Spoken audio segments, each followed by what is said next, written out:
नमस्कार, मैं हूं सिद्धि सिंह और आप देख रहे हैं आगाज एक्सप्रेस। 2025 के बिहार विधानसभा चुनाव में शहाबुद्दीन के बेटे उसामा साहब भी अपनी किस्मत आजमाना चाहते हैं। अक्टूबर 2024 में वे अपनी मां के साथ आरजेडी में शामिल हुए थे। तभी से अटकलें लगाई जा रही थी कि वे चुनावी मैदान में उतरने वाले हैं और इस चीज की तैयारी भी कर रहे हैं।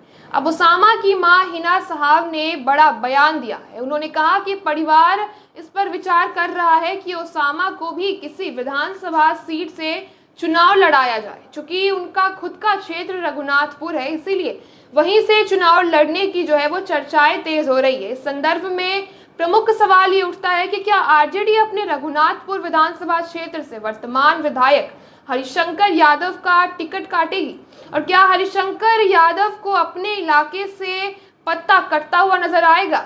क्या ये सीट उसामा साहब को दी जाएगी या नहीं? हालांकि इस पर अंतिम फैसला अभी तक नहीं हुआ है और आरजेडी की तरफ से इस पर कोई भी बातचीत अभी नहीं हुई है।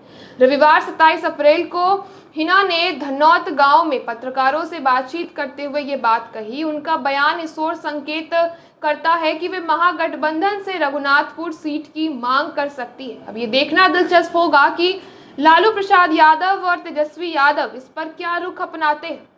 हिना के इस बयान के बाद से सिवान का राजनीतिक माहौल भी गर्म होता हुआ दिखाई दे रहा है। इसके अलावा शहाबुद्दीन को लेकर के हिना ने जानकारी दी कि इस साल भी हर साल की तरह उनकी श्रद्धांजलि सभा का आयोजन किया जाएगा। जब उनसे पत्रकारों ने पूछा कि क्या ये कार्यक्रम आरजेडी की ओर से आयोजित होगा, तो अपने जवाब में हिना कहती हैं कि वे फिर से पार्टी में शामिल हो चुकी हैं, तो ये श्रद्धांजलि पार्टी की ओर से ही दी जाएगी, क्योंकि शहाबुद्दीन आरजेडी पार्टी के सांसद रहे हैं और एक मजबूत स्तंभ के रूप में भी उन्होंने अपना काम किया है। हालांकि एक वक्त था जब हिना और उनके बेटे उसामा आरजेडी में कुछ फिट नहीं बैठ रहे थे। बता दें कि पूर्व सांसद मोहम्मद शहाबुद्दीन के निधन के बाद उनकी पत्नी हिना और उनके बेटे उसामा ने राजद से अलगाव कर लिया था और अपनी एक अलग रास्ते चुन लिए थे। हिना को आरजेडी से 2 बार लोकसभा का सीट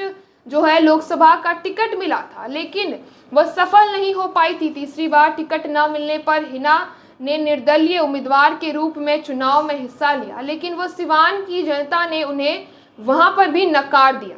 इस दौरान शहाबुद्दीन के बेटे उसामा पर कई गंभीर आरोप भी लगे थे, जिनमें जमीन कब्जा करने और गोलीबारी करने जैसे आरोप मुख्य रूप से शामिल थे। इन मामलों में उसामा को जेल भी जाना पड़ा था।